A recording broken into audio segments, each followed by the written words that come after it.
mathematics or statistics at Eastern Connecticut State University. Her topic is quite unusual pairing. I've had some experience with alcohol, but when I was getting my second master's at UConn, an advantage because the professor gave you extra points if you knew the name of all the Rolling Stone members. And being an older student, I knew them all. So that's really what I remember from statistics class. Sorry, Chantal. That's awesome. You're on. All right, thank you so much. Thank you everybody for coming.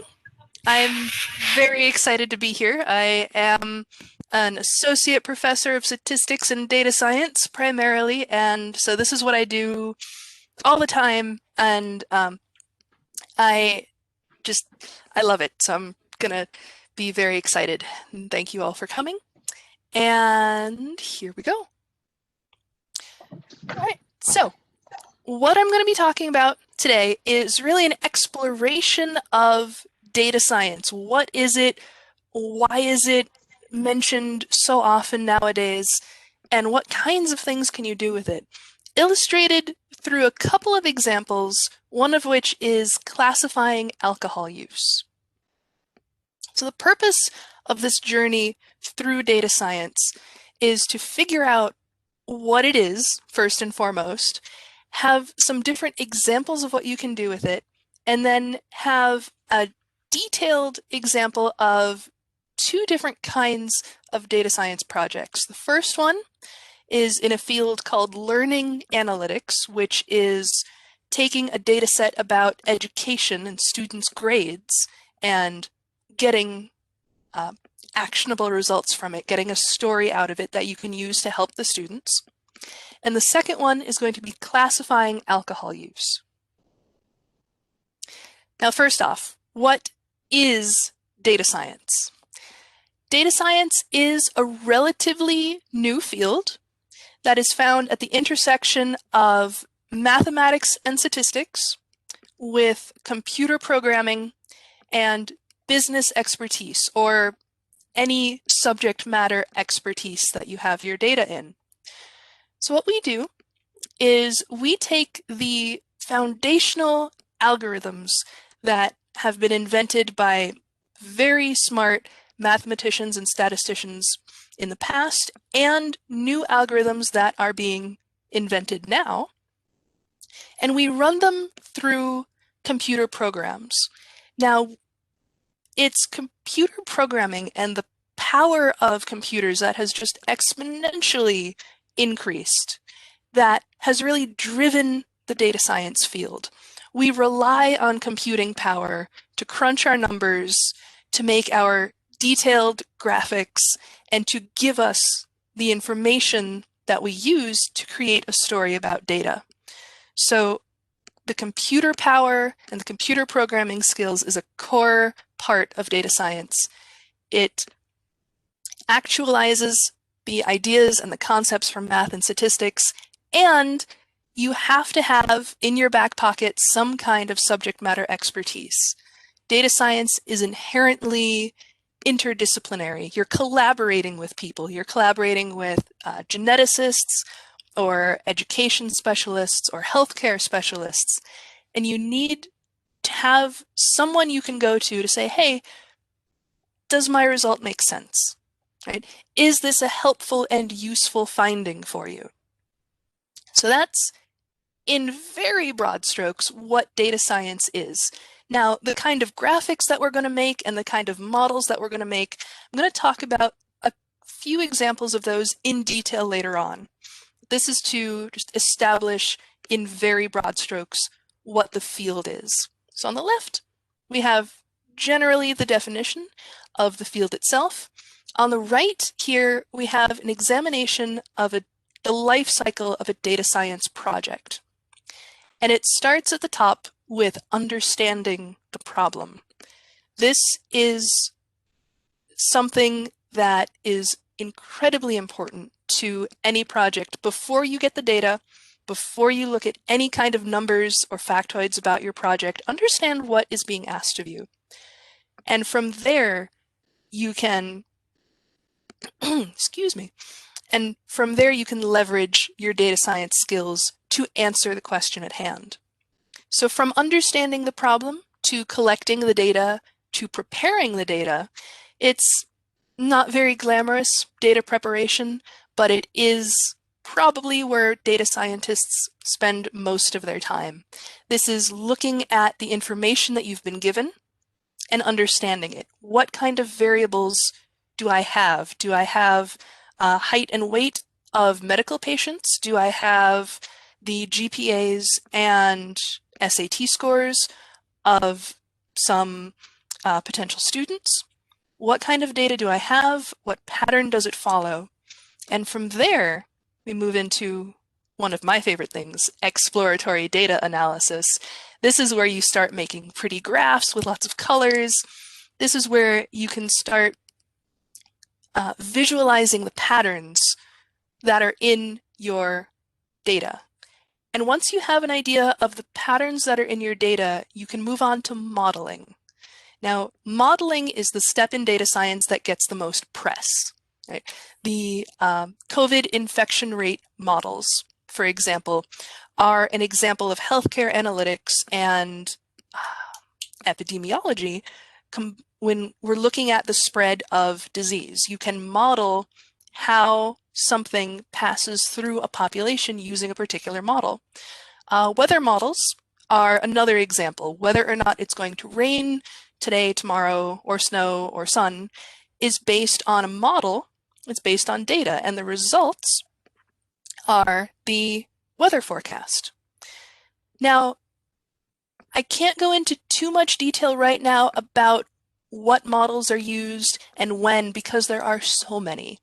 But when we do our examples later on in the talk, I'll be going over one of my favorite kinds of models and going into a little bit more detail to show you an example of what can be done. But once you have this model of how pathogens spread in a population or how weather patterns look for the next week, you evaluate the model. If it's good, you deploy it. So we have this whole life cycle of a data science project. Modeling is the one that gets the most press because it's the one that gives you the results, but most of the work is going to be done back here, data preparation and exploratory data analysis. Now, what kinds of examples can we look at? Well, there's a whole bunch. Healthcare analytics I mentioned before. There's also a lot of data science going on in the realm of sports. First off, to really start leveraging data science and data mining in sports was baseball, because you've got these very separate, discrete events. Throw the pitch, hit or miss, see if you get on base, if you get a home run. And you've got these very distinct events that make collecting data very easy and can give you lots of powerful information. Sabermetrics evolved from data science in baseball, this entire realm of leveraging player behavior, player performance to improve your team's performance. The movie Moneyball, which took me way too long to watch, considering that I do this for a living, is very good. But my favorite scene in the movie is when the little data science guy is going, oh, you usually pitch like this, but then they actually hit it. So if you pitch a little bit like this, then you can get more strikes. And it's only about 3 minutes in this 2-hour movie, but it's gold in terms of what sabermetrics is. There's also excuse me. There's also a lot of research into, for example, how do I say, comparing quality of life is the phrase I want. So we have one example here that I want to show you in more detail that demonstrates the changes in countries' average life expectancy by income since the 1800s. So just give me a second to pull this up. Share web browser. All right, everybody see the nice scatter plot here? We're starting with a scatter plot with income on the x-axis. Now notice this is not a linear, excuse me. voice is going. This is not a linear axis, but this shows the income per person, so it's GDP divided by capita. And life expectancy is on the y-axis, from about 20 to 90 years. And what we've got here in this bottom corner is a whole bunch of dots of different sizes and colors. The dots correspond to countries. So we have Italy, we have the UK, we have India, we have China, and the size of the dot illustrates that country's population. So India and China are the most populous. The color of the dot indicates where in the world that country is. Green for the Americas, yellow for Europe, red for Asia, blue for Africa. So we have income, we have life expectancy, we have region of the world, and we have population. We have 4 different variables in a 2D graph. So it's already a lot of information. But the very smart people at Gapminder let us go one step forward. We're going to introduce time. We're going to hit play. And what we can do is we can watch as time passes the changes in income and life expectancy for each of the countries. So from 1800 to 1900, India's life expectancy has been moving up and down. China's life expectancy and income are about where they were to start with. But all of a sudden, the United States has pulled away and is one of the front runners in both income and life expectancy, beat only by the UK, and way out here, Switzerland is way off by itself. And now we let time go again. We see the impacts of World War I and World War II. So if we replay first half of the 1900s, we can see the global dip right there in life expectancy. We can see the between war years, the impact on the life expectancy in Russia and the Ukraine. There's a huge dip and then rebound in the life expectancy there. And then we have the impacts of World War II. And once we get past World War II, the European countries have fallen more into a solid second place compared to the US. The US is far and away the largest country with the highest income and life expectancy. They're only beat by countries like Norway, Switzerland. There's also Brunei way up here. But it's definitely the front runner in the countries that, for example, were involved in World War II for reasons that we all know. Now, we move into the later half of the 1900s, and it becomes interesting to keep an eye on India and China.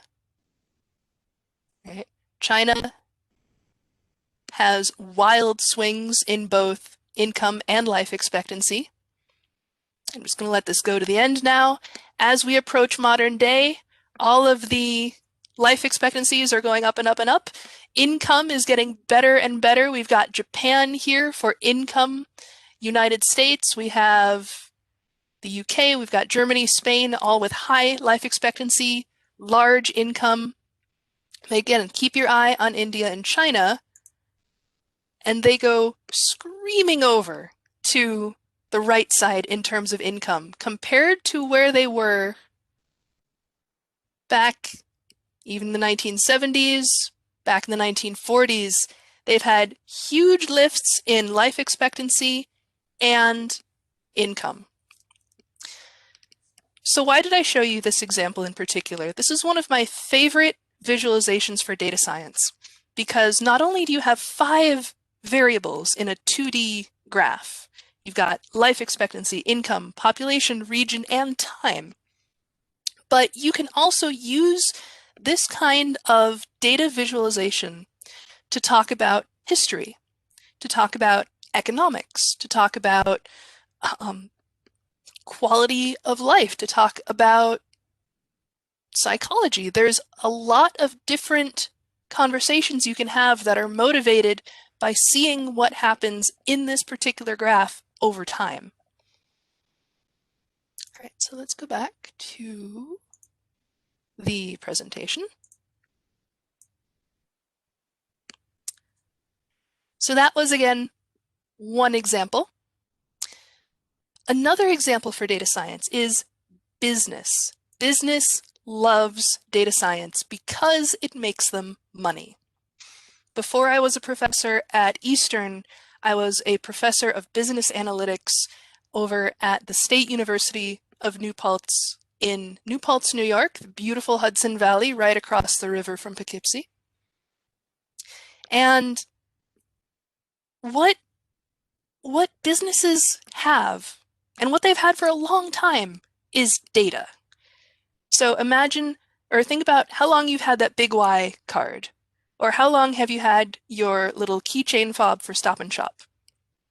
Every time you swipe it to get those special discounts, Stop and Shop and Big Y have data on you. They have when you shopped, how much you bought, what you bought, did you spend any money on the promotions that were happening, or have you bought the same thing week after week?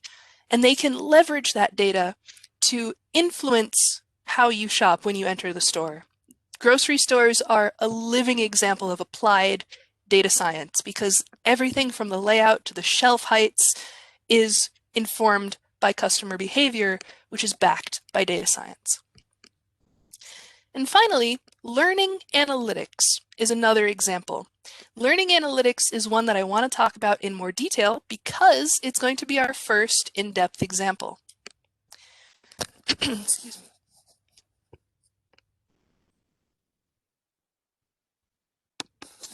At Eastern, in our math department, we have students that take certain math courses, and in those courses, they are required to spend a certain amount of time in the math tutoring center.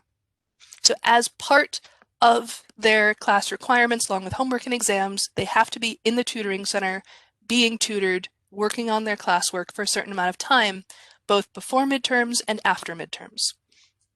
And as you might expect, some of these students meet the requirement and some don't.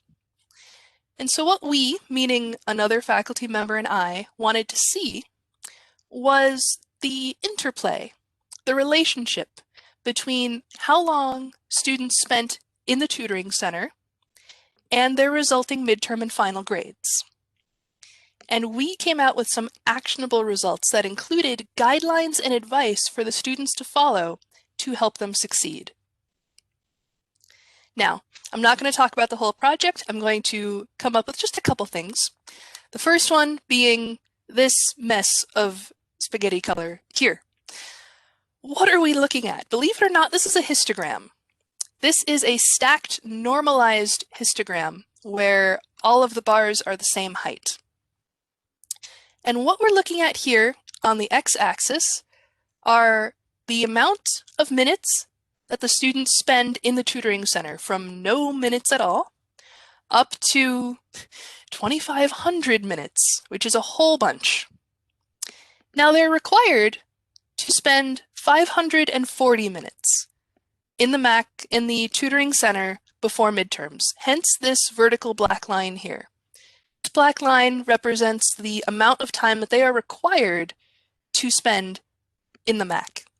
And every column, so we have a column for each, and you can see the breaks in the column. It's most easiest to see with this one over here on the far right, the column for 2,500.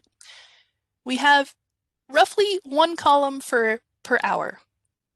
So in this first column here are the students who spent up to 1 hour, so 0 to 60 minutes in the tutoring center. Way up here on the far right are the 2 students who spent 2,500 minutes in the tutoring center.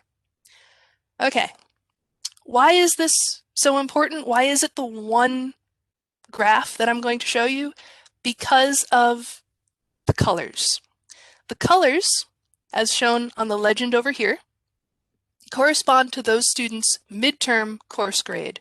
So what we're looking at here is how the midterm grades changed based on how long these students spent in the tutoring center. So for example, let's take these two extremes over here, the 2,500 minutes. We had 2 students spend that much time in the tutoring center.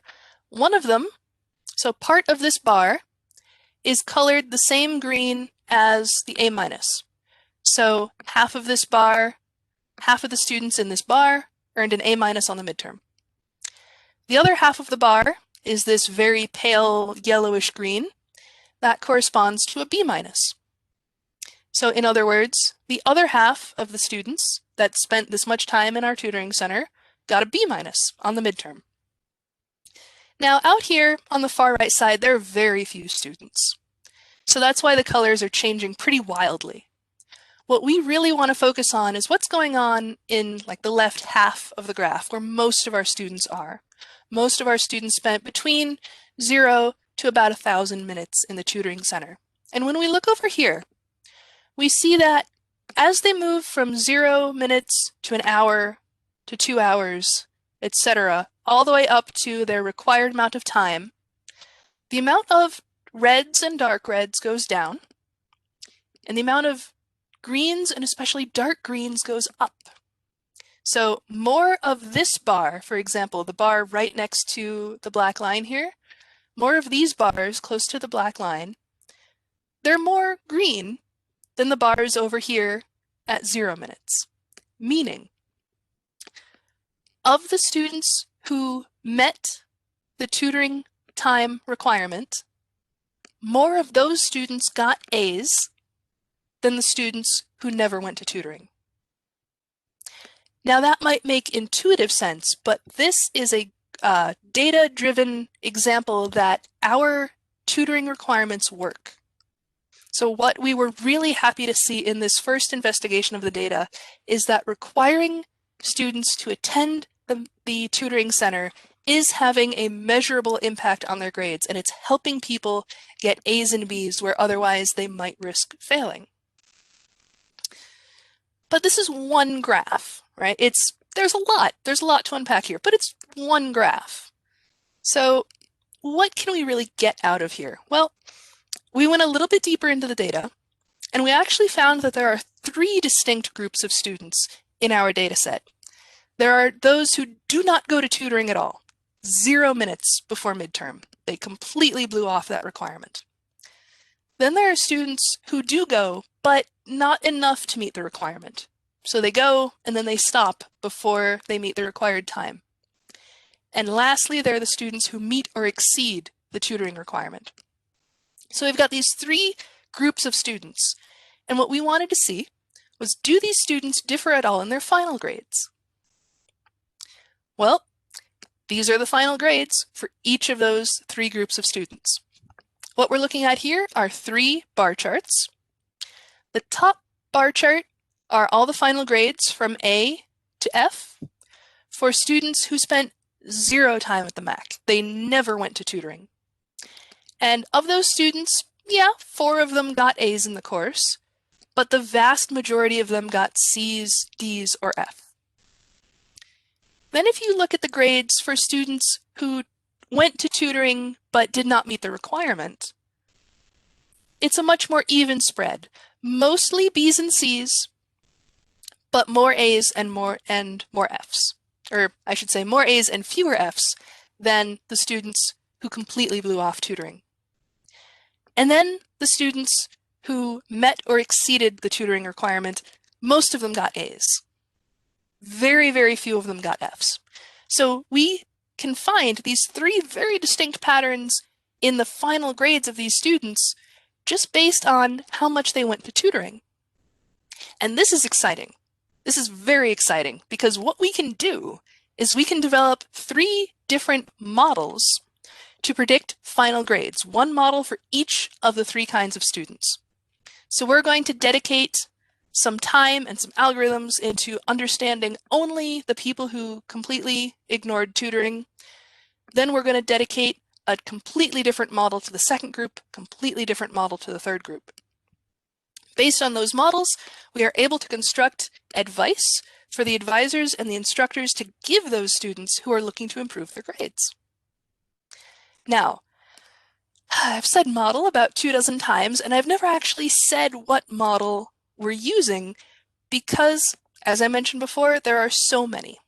But one of my favorites is the classification and regression tree model, otherwise known as the CART model. This is an algorithm that is looking to take your data and split it into two pieces.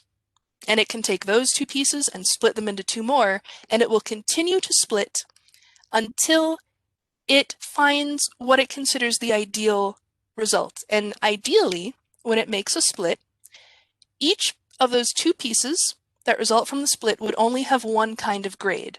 So for example, if I split my data into two pieces, ideally, one piece would have all passing grades, one piece would have all failing grades. And I could use that split to really talk about what is correlated with passing and failing the class. Now, it's going to take more than one split. So each piece created from a split is itself split into two pieces until the algorithm says, okay, this is the best we can do. We're going to stop here and report the solution. So the algorithm that goes on behind the scenes, I'm omitting the formulas and Greek letters and dry squiggly stuff, just to give the overall idea that what the algorithm is doing is splitting the data into pieces. But the best part is that not only does it give you a model, it gives you a fun graphical output of the model. Fun being a subjective term, but this is essentially, excuse me, this is the tree that we get for one of our models for our project. What we're looking at here is a CART model for students who spent no time at the Mac. And this is the level to which we will call something fun and engaging. It's not just text, we have a little bit of like an upside down tree diagram going on. And that's exactly how we read it. We start at the peak of the tree. And this tells us that, okay, for students who spent absolutely no time at the Mac before midterms, 2/3 of them are going to pass. Just in general, without us doing anything, 2/3 of them are going to pass. And the one split that can really help us differentiate the people who will pass from the people who will fail is what they got on the midterm. So we have a branch extending to the left and a branch extending to the right. That's our first split. MTG stands for midterm grade. So what we have over here are midterm grade A through C. And for students who got this grade on the midterm, 97% of them will pass. So with this one rule, if you got a C or better on the midterm, you will pass the course. It's going to be right 97% of the time, up from a 67% chance of being right if we just said, everybody's going to pass. So this one split has already let us isolate an almost pure node of people who will pass the course. But what about the people who didn't get those grades on the midterm? What about the C-, D+, D, and F? Well, a little over half of those students will fail. But, and this is my favorite part of this whole project, if they spend extra time in the tutoring center of at least 702 minutes, 68% of them will pass the class. So what we've done to build this model is we looked at not only how much did you spend at the tutoring center before midterms, which for these people was no time at all, but we also looked at how much time did you spend after midterms. And for those people who did not do well on the midterm, never went to tutoring before the midterm, but really got together and went to tutoring for at least 702 minutes after the midterm, 68% of them pass. That's one of the actionable results that we can say. If a student walks in to the instructor's office, says, hey, I didn't do well on the midterm, what can I do to improve my grade? We say, hey, go to tutoring. Aim for at least 702 minutes. That's a little over an hour and a half a week. So that's the kind of thing that we can pull out of this model. We can pull out those guidelines to help the students succeed based on the data science work that we've done on that data set. Very exciting.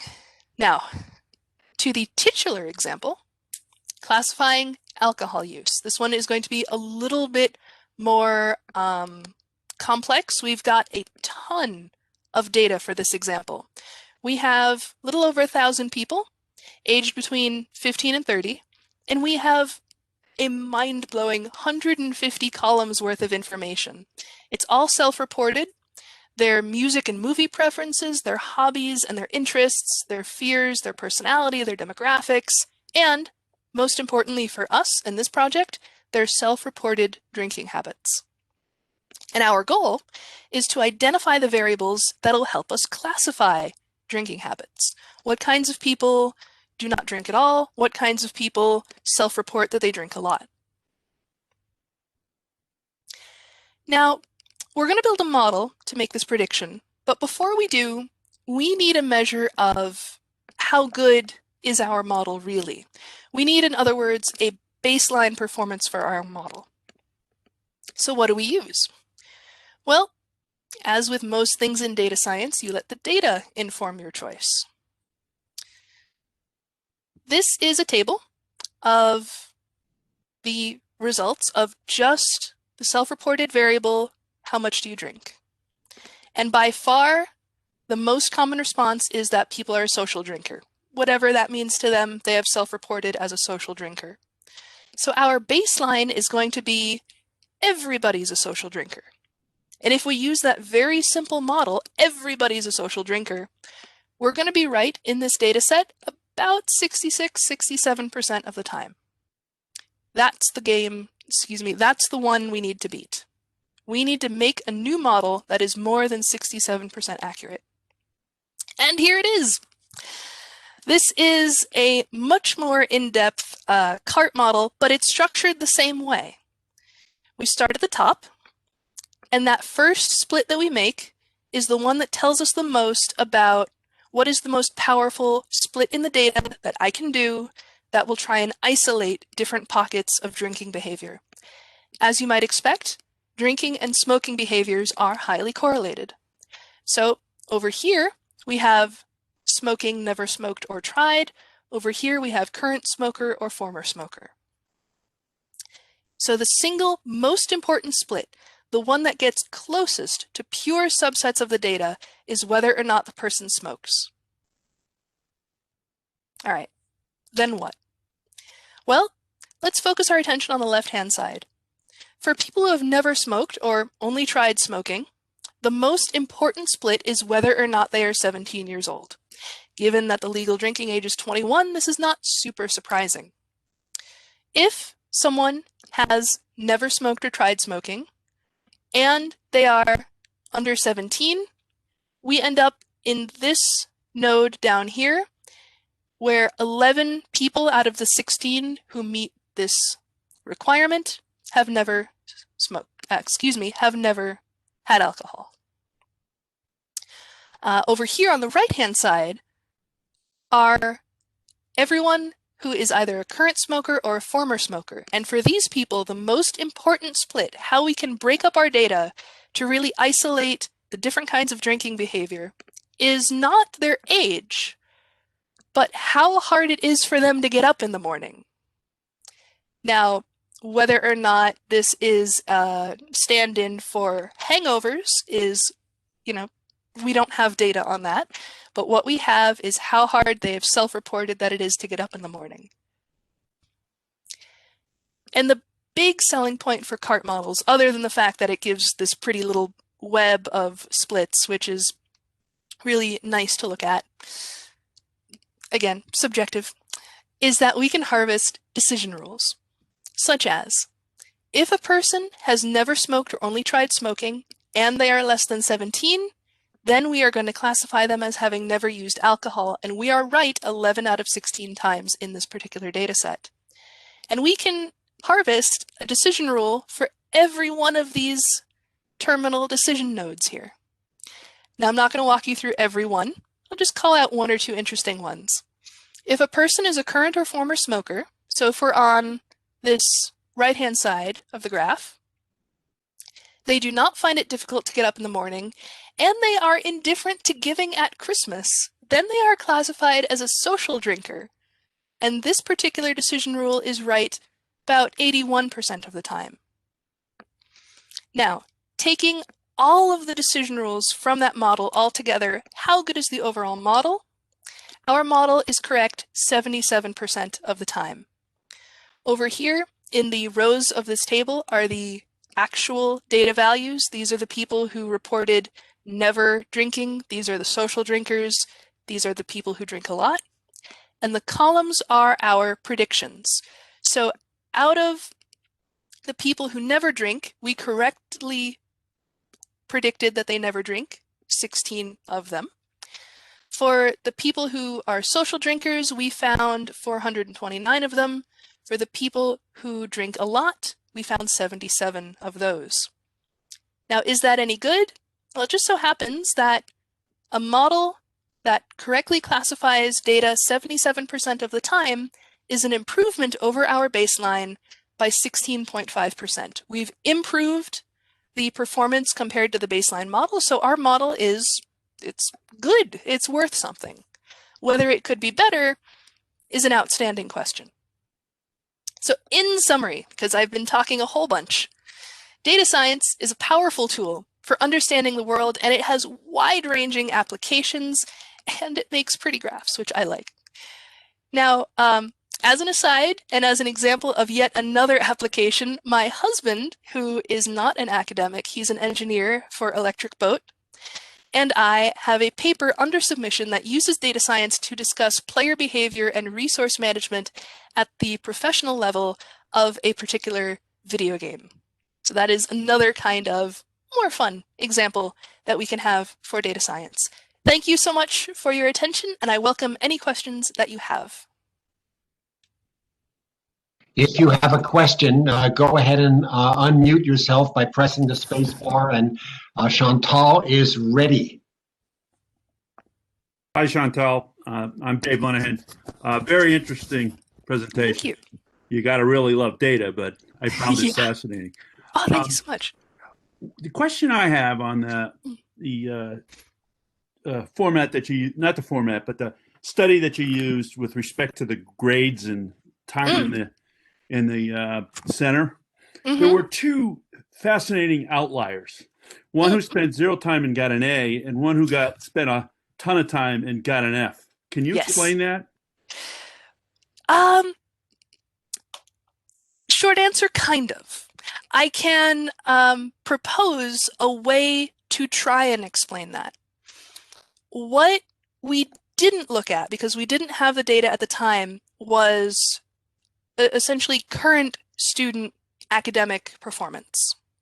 So for example, if a student comes in to this class and they're straight A student, right? They're 4.0 GPA in their high school, they're coming in, they're very strong, they've got good academic practices, and they just happen to blow off tutoring. The tutoring requirement is not so detrimental to their grade that it would deny them an A. So if they are strong enough to get through the course without tutoring, based on practices that they've already developed, that might be enough to carry them through the course without going to tutoring. Similarly, on the flip side, if a student is struggling maybe for personal or medical or academic reasons, tutoring is not the solution to all problems with academics. So the outliers of that nature, which we are interested in, might be accounted for in some way if we looked at their incoming GPA or their incoming academic standing. Sure. More questions? Yeah, hi Chantal. This is Charles Wynot. I have a question. Hi. we hear a lot about the algorithm and the screen scraping that goes on with Google and Facebook. Are these models, we never know the models they're using. And we never Right. know all the data they're collecting, but we understand it's mountains and mountains of data. Can you comment a little bit on that whole situation and what techniques they may be using? And if you could reflect a little bit on what do you think should be done to control the use of that data that is really ours? Ah, that's a great question. That, all right, so first part of that question is, if I understand correctly, the kinds of data that they're collecting. There's there's a whole bunch of different kinds of things. For example, those sidebar ads on Facebook and the little ads at the top of a Google search. Do you click those? Because those are paid positions. They have to pay to be there.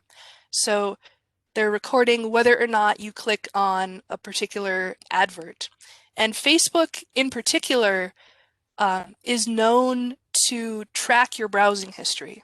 So even when you leave Facebook, Facebook has a way of figuring out where else you go. So I've been looking up raised garden beds because I want to get a garden started at my house in the spring, especially when there's 6 inches of snow on the ground.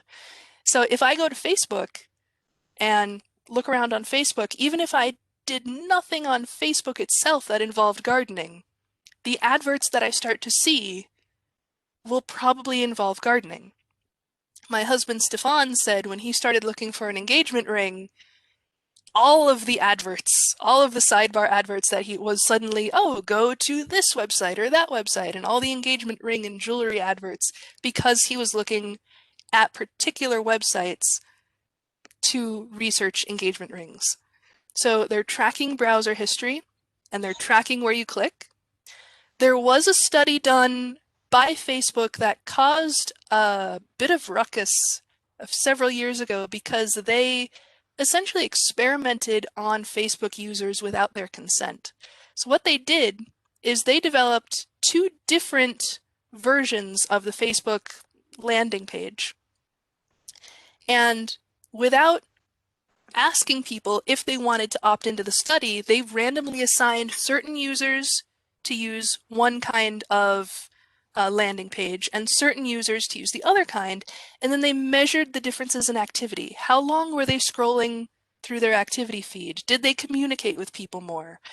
And then they published their results. And they said, hey, this one page did much better than this other page based on your behavior, so that's what we're going to use. And people got very upset at that. And they got upset because people don't like being experimented on without their consent. And that's very understandable. There's a lot of ethical questions that goes into data collection, especially collecting data on humans.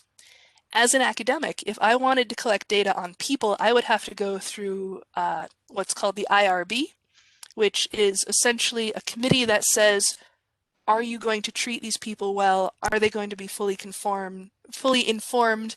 Will they be able to give and revoke their consent as they wish to make sure that people are treated well? Private businesses, especially online, really don't have to do that. And Facebook's example being one titular example of that.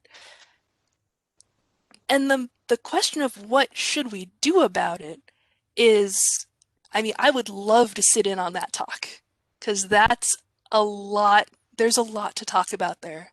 Because, so one, businesses should, in my opinion, give people control over the information that they share. And it's important to be fully informed and informed in a user-friendly way, not that super long, usage agreement thing that everyone just kind of scrolls by and clicks that they read and nobody actually reads, but informed in a very user-friendly, short way. This is how we're using your information. Is that okay with you? I think that would go really far because when you get to, a lot of the modern age, most communication is digital. even without the pandemic. There's more text messages going around, and in the pandemic, most socializing is being virtual. So being aware of what you're sharing and being aware of how the companies are collecting your data is important. But whether I have sweeping guidelines for improving that, I just don't have the data on that. I would love to learn more about that, though. Chantal, can you go on with that? I'm sorry, Bill, but can you, Europe, the European Economic Community has data guidelines that seem to speak to just exactly what you're saying for non-academics. Do you know anything about that? And is there a move to get the United States to do something similar? That's a very, I have heard of it. I'm not well versed enough to speak with any authority on it. It's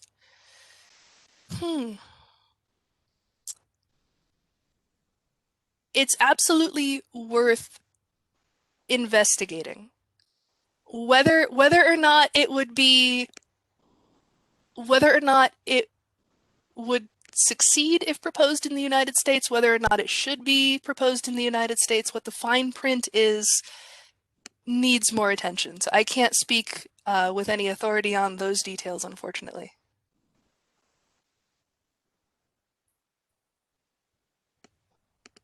Yep. Well, this is Bill. I've got something not just for Chantal, but for everybody here because it's non-technical in nature. I'm a dues-paying member of Consumer Reports, which means I get their emails once in a while. And they just sent one out about what I'll call discriminatory pricing for automobile insurance. And it's quite a long email, which I'm not going to read the whole thing, but just to extract some of the things that are in bold font.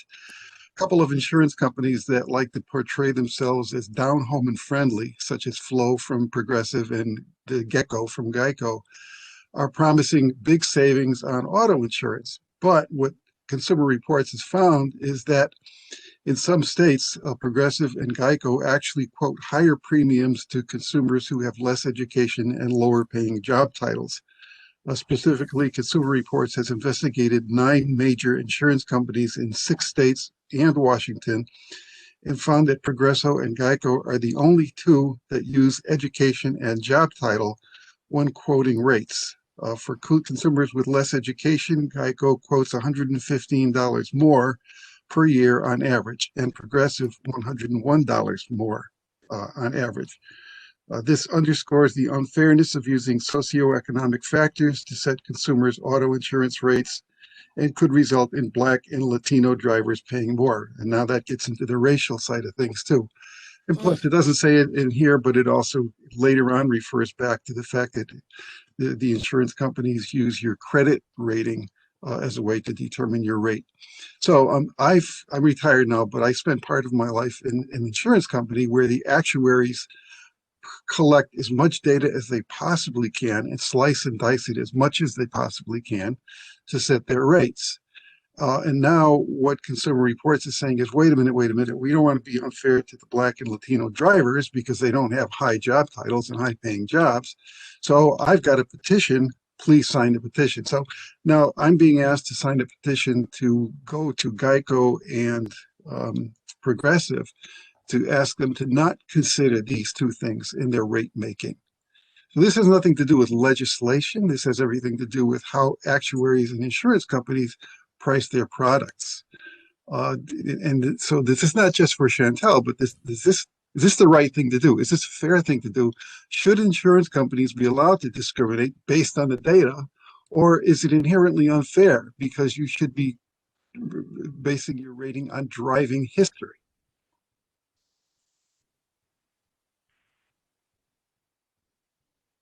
Go ahead, Chantal, because I'm looking at just to answer, to speak to Bill's particular point, that looking at your model of grades and getting students to do things, you're making decisions for an entire group based on a 77% versus a 66.5% probability of success.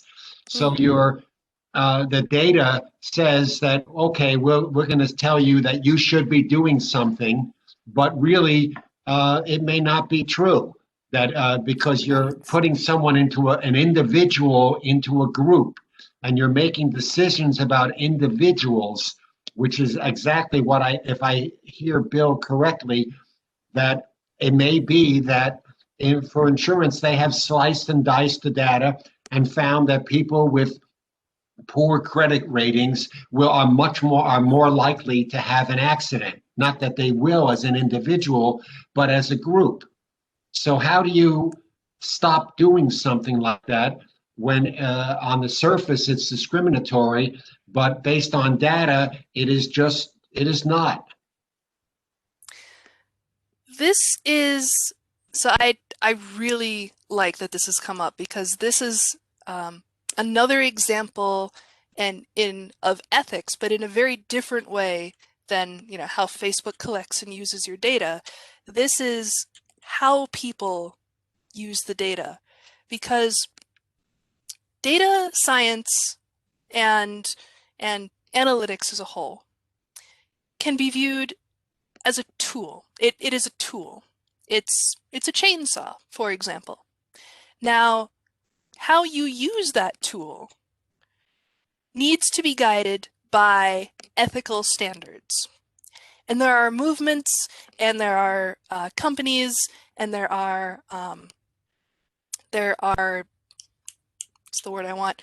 There are guidelines to follow in academia when we're making our data science classes that involve a unit on ethics, or involve talking about the ethical use of data.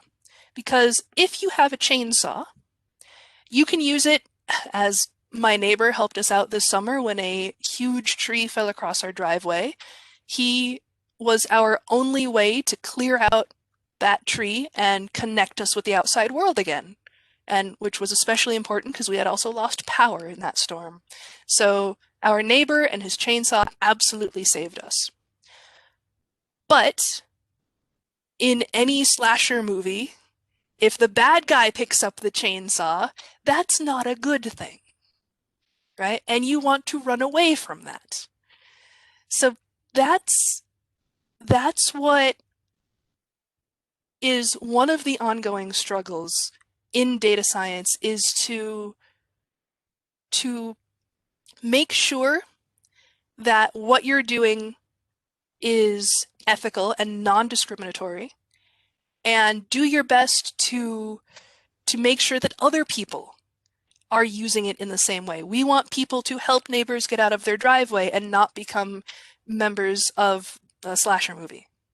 Right? This is the idea. So there's a lot of talk about the ethics of insurance companies. There were stories about the use of analytics in determining sentences handed down in court, which is a very similar. They were based on data, but they were discriminatory practices, because we weren't looking at individuals. We weren't looking at driving history to make insurance policies. So that's the kind of topic and concern that we really need to keep in mind. We're not just carving away at the data. I should say good ethical data scientists are not just carving away at the data and saying, this is fact, go forth, and it applies to everybody. We have to keep errors in mind, we have to keep individuals in mind, and we have to make sure that we are avoiding discriminatory practices. So if I could just make a quick reaction to that, the PowerPoint presentation that you showed to us at the beginning, I'm not sure if that's one that you created just for us or if it's one that you show on a regular basis, but you may want to update that Venn diagram, the one that shows the three intersecting circles. I think one was programming and one was business knowledge. And, that Venn diagram to show ethics in there somewhere. That's a great idea. Throw ethics in the pot somewhere. I mean, having worked in the corporate environment, I can tell you that there's much more allegiance to shareholder return than there is to adherence to ethics. Ooh. And I don't want to say any more, but every year I had to sign a thing that said I will be ethical once a year.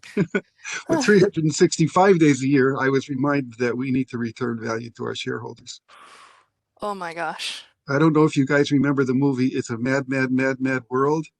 One of my favorite snippets from that movie was, they discovered that there's a whole bunch of money buried somewhere, and they're all arguing about how to go about getting that money. And one of them says, "Well, no matter what we do, we're gonna be discovered because we're gonna have to pay taxes on it."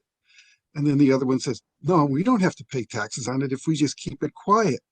And then the other guy says, "Well, even businessmen who rob and cheat and steal every day, even they pay taxes."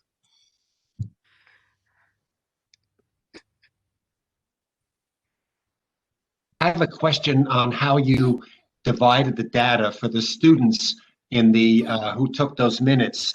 Mhm. That having one group, if you will, be the 0, and then everybody under 540, and then everybody over 540. That I would have thought of taking it, those people who use the data center, the help center, say outside the mid, say the bottom 20% of the students, and then take a large middle group that would fall on either side of the 540, and then a group that would be using over 1,000 minutes, say.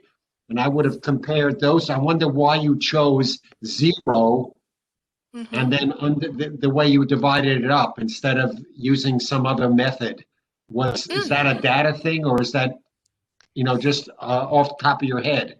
That is so two-part answer to that question. First, it was data-driven based on a graph that I didn't share in the presentation, which was the frequencies of each of the bar.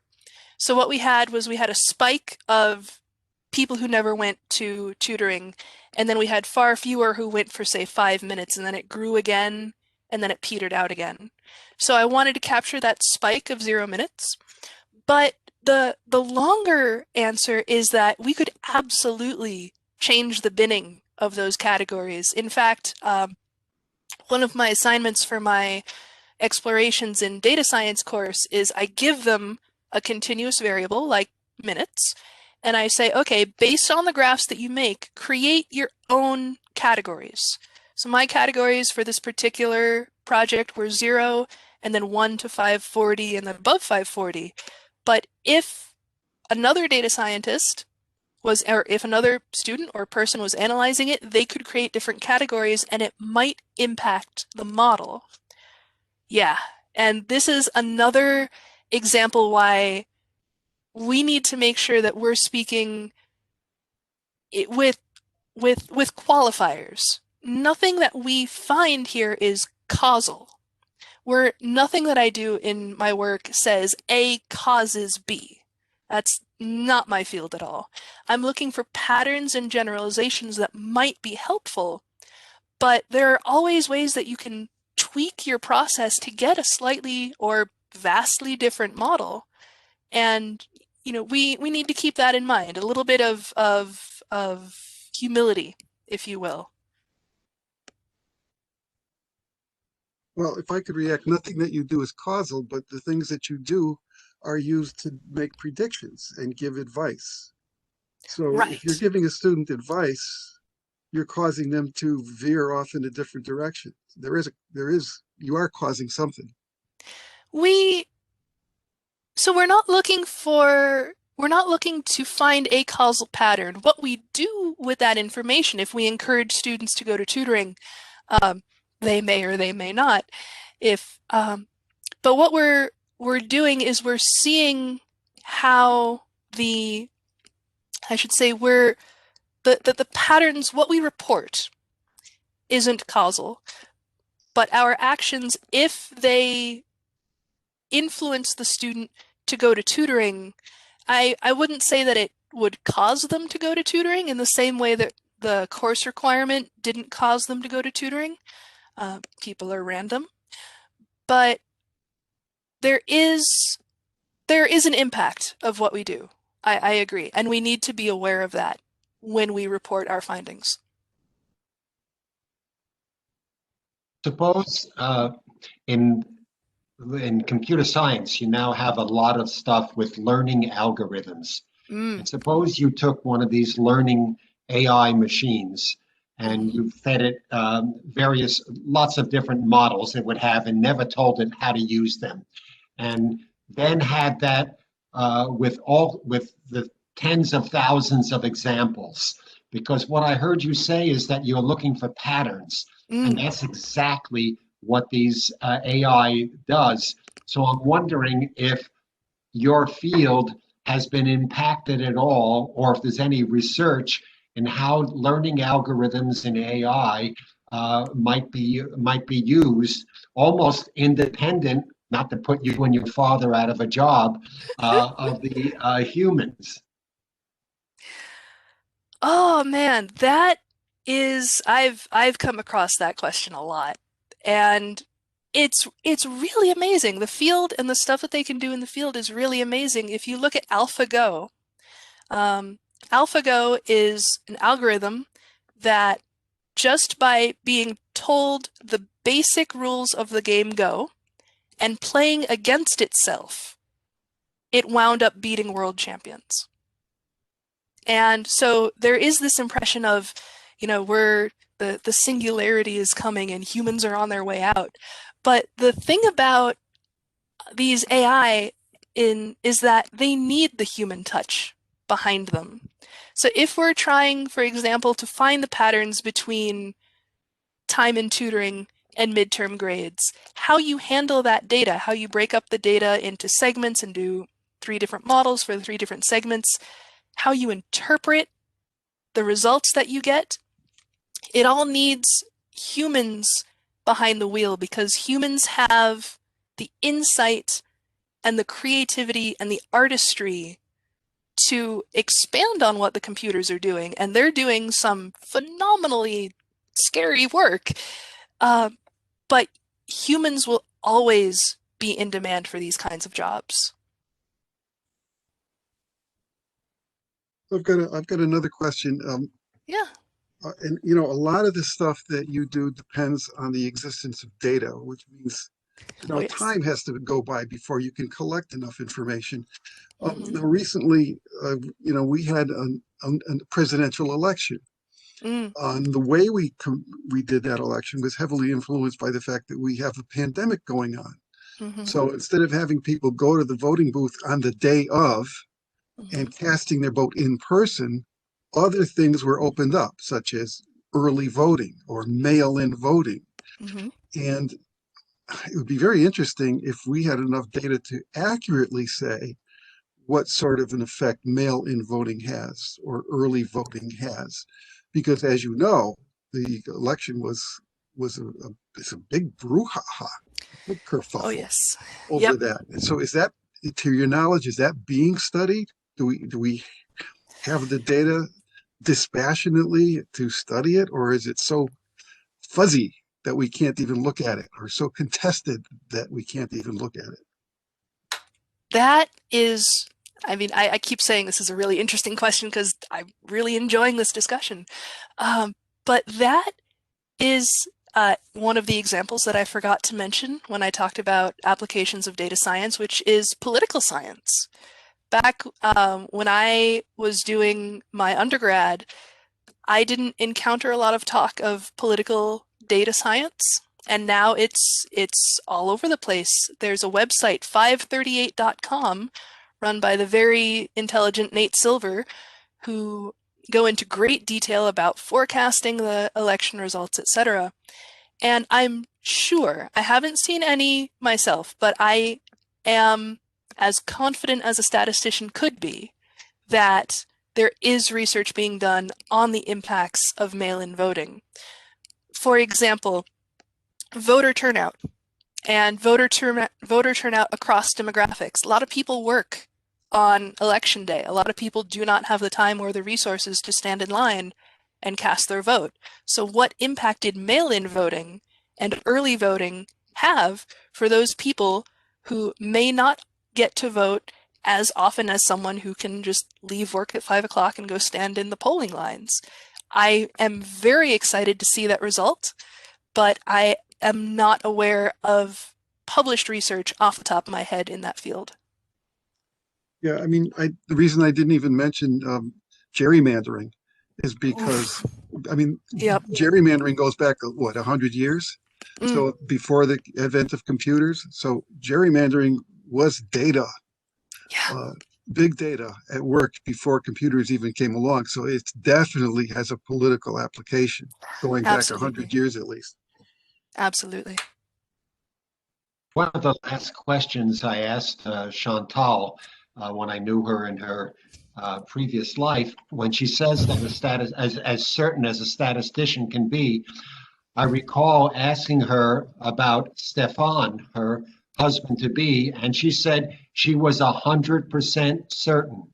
So It's the only time I've said I'm that. not sure what Chantal meant about as much as they can be, because it appears that it can go anywhere from 0 to 100, which of course covers the entire spectrum, Chantal. You know, with Stefan, he is I love him so much. We've been married since October 2019, and he's very analytical. He's got that analytical side of his brain, but he is also very creative and very literary, and he knocks me off my socks every day. So I don't need confidence percentages to So calculate. let me come back with another movie quote here from the movie Moonstruck with Nicolas Cage and Cher. So this guy proposes marriage to Cher, and she accepts. She says yes. And then she goes and tells her mother, you know, I'm getting married. And the mother says, do you love him? And she says, no. And the mother says, that's good. Otherwise, he would control you too much. Oh my gosh, I hadn't heard that, but I mean, he is a big influence in my life. I have heard also, I will counter saying for saying, the happiest couples in business or in relationships are those when each member thinks that they're the lucky one. And I think that's what we've got going on over here. Because I certainly feel very lucky. Yeah, I have a question. So in the model, you go through and you deploy the model and you get your results.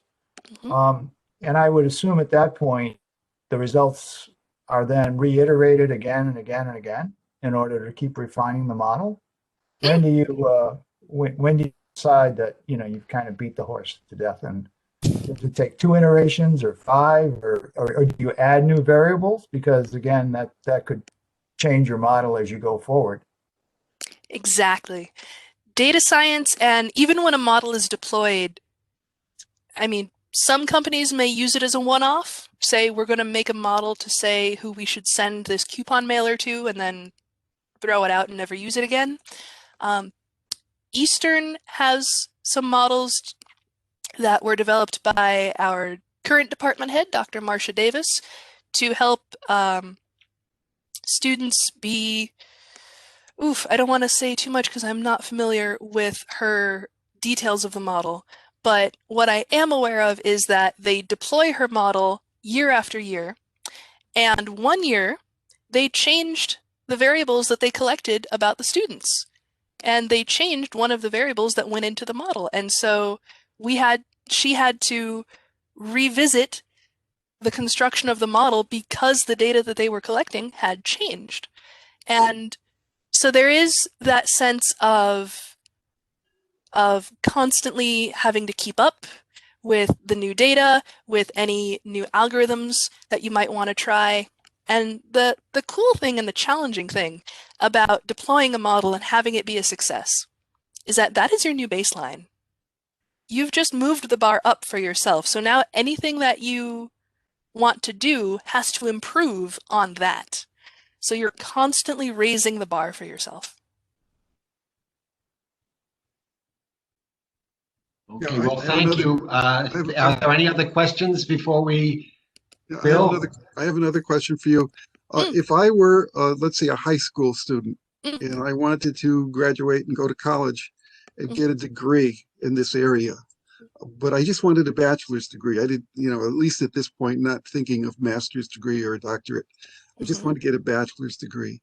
Um, so what would I be shooting? What would it be called? I know you said this is a relatively new field. I'd be going to get a bachelor's degree in what? And then once I get it, what kind of a job could I go apply for?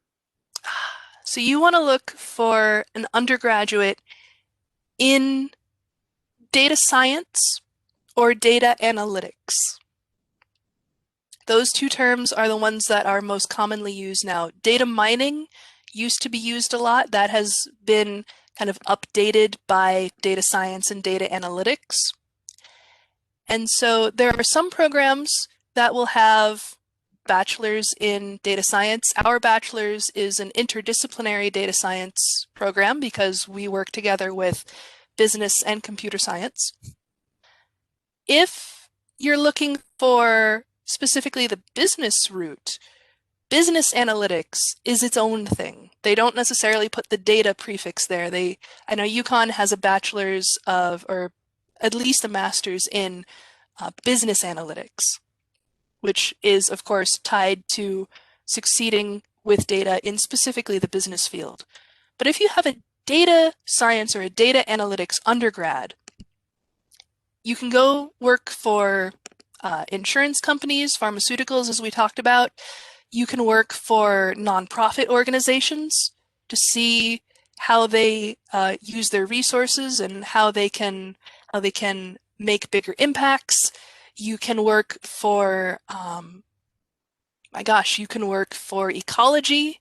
Ecology has a lot of data, mostly in the field of geographic information science, a lot of spatial data, but there's that application as well. There's a lot. Political science that we talked about. Psychology has a lot of students. A lot of my best students in my intro to statistics course are psych majors. You can just stay in academia forever like I am. So there's Yeah, so you could go for those degrees at UConn. Those are offered at UConn. the they're doing some kind of data science. They've only started developing data science since I left. But I know they are expanding their data science curriculum, and I know the business department has at least a master's, if not a bachelor's, in business analytics. I have another question, a Yeah. little bit of offshoot of what you just discussed. Mhm. Since Facebook and all these other things collect so much data, does it make sense that almost anybody, either in high school or college, should have a basic understanding of this analytical science? I might have a slightly biased opinion, but I would say absolutely yes. Does Eastern require that anybody, regardless of their degree, take some kind of basic analytical course? What we have at Eastern is a requirement for information technology. So that can be satisfied through my Intro to Statistics program course, which I teach to non-majors. It can be an economics and statistics course. You need some kind of analytical exposure to satisfy the requirement. And I would say that there's opportunity in the curriculum for a course focused on spending more time with the ethical side of things and spending time on how is your data being used. So what we do in statistics is we go through confidence intervals and hypothesis testing. What we do in data science is we do CART models and EDA. But we could really benefit the students by just showing them how their own data is being used. Maybe think twice before posting this particular picture to Instagram, for example. Just to make them aware of how much of themselves they're putting online for all the data scrapers to download into some kind of database.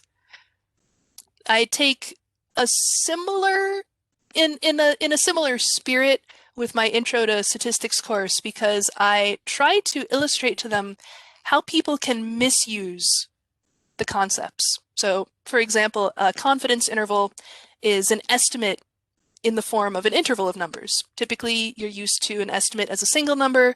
You give it a little bit of wiggle room, it becomes a confidence interval. So it's an estimate based on an interval of numbers. Well, that has a lot of weight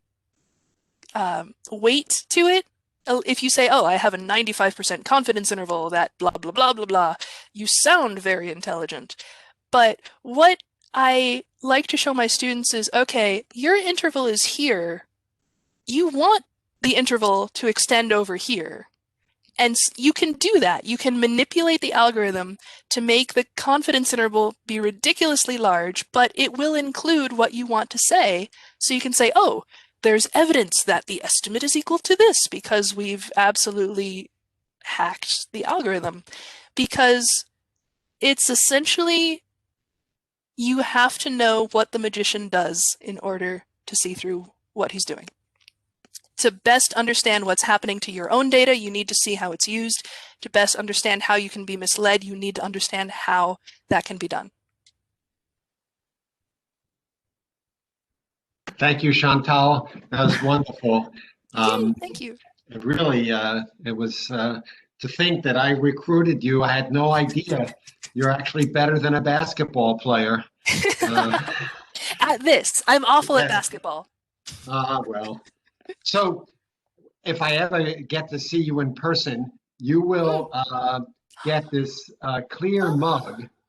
And what is interesting about it, and here's one you can use to impress Stefan and your mother, is the quote on the other side. Ooh. And gladly would he learn and gladly teach. Oh, that's so nice. I think that really that really says what you are, Chantal. Oh, thank you.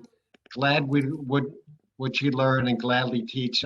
Chaucer didn't know you, but if he did, he would have wanted you. So thank you very much. Everybody, I think thank you she so much. give her a small round of applause. Thank you. Thank you. Thank you. And thank you all for tuning in, and we'll see you next week. All right. Bye. Thanks, Chantel. Yeah, thanks so much for coming, everyone.